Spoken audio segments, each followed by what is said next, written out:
Hello guys, welcome to OKSFDC. So today we'll talk about basics of LWC. So let's begin. What is LWC?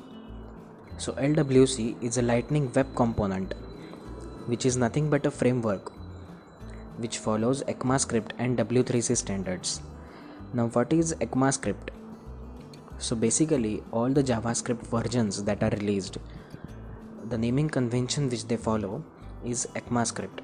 So ECMAScript 5, 6, 7, like this the version is released and the web standards are included in those versions. Also W3C is nothing but web standards. Basically Salesforce has one trailhead to explain about W3C standards, so you can go through it. Now let us discuss about the anatomy of LWC.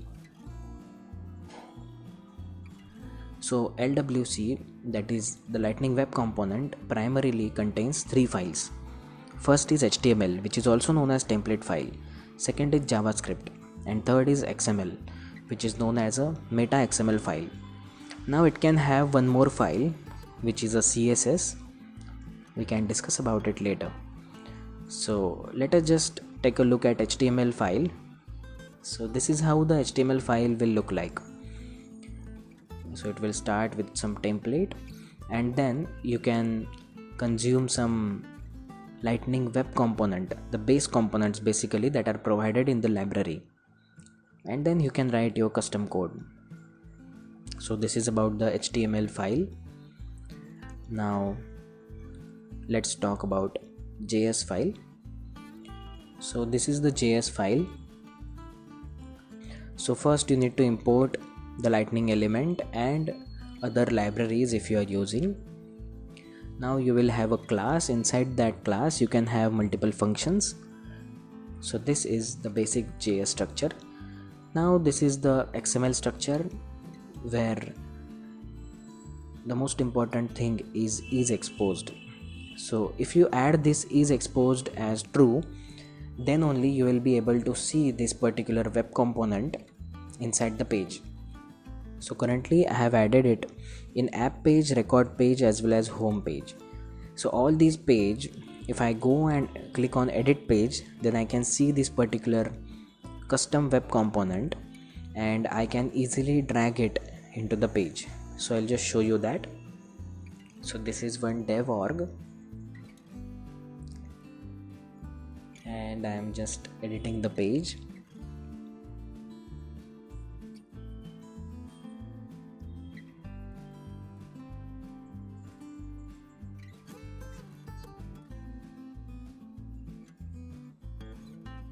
Okay, here when you scroll down you can find the custom components. So all these custom components, these are Lightning Web Components, and the XML, as we have put the XML as is exposed true, and the target we have included the home page. Hence when you try to edit the home page, you can find this component to drag. Okay, now let's just understand a simple static hello world component. I'll just go back and show the home page.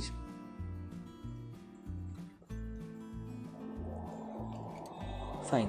So whatever you see in this particular tab, static hello world tab, is a static Lightning Web Component. Here we have just displayed hello world. I'll show you the component.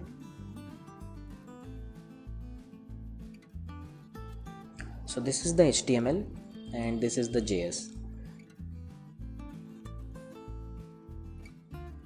Yeah, so if you see the HTML, we have displayed one lightning card and we have given one particular template, and there is one icon that we have used, and inside that there is one div and one passage in which we have written hello world. And this is the JS, where we don't have any method as of now because all the content is static. Now let's just talk about the binded hello world component. So in this binded hello world component, if I change the name here and if I write Krishna, then it will reflect here in this passage. So how this lightning web component works, so I'll show you. So this is the HTML file, and I have used one lightning card basically, and inside that I have used one passage. If you can see this particular icon, this icon is nothing but what we have included in the lightning card. Now if you see the passage here, the greeting is a binded variable. That means you can set that particular value inside your JS, or you can toggle that value based on some condition. Now you have one lightning input, so I'll show you. In this lightning input, the value is basically greeting. So whatever you will write here, what it will do is, first it will fire one event on change, and it will trigger this change handler method. Now what is this change handler method doing? So it will just, whatever you are writing in that input box, it will just add it to the greeting. It will basically assign it to the greeting variable. Now this greeting variable was initially having world, but now as soon as you change it to Krishna, it will reflect Krishna inside the passage. So this is what we discussed about the two basic components. Now let's just move ahead. Now we have something called decorator property.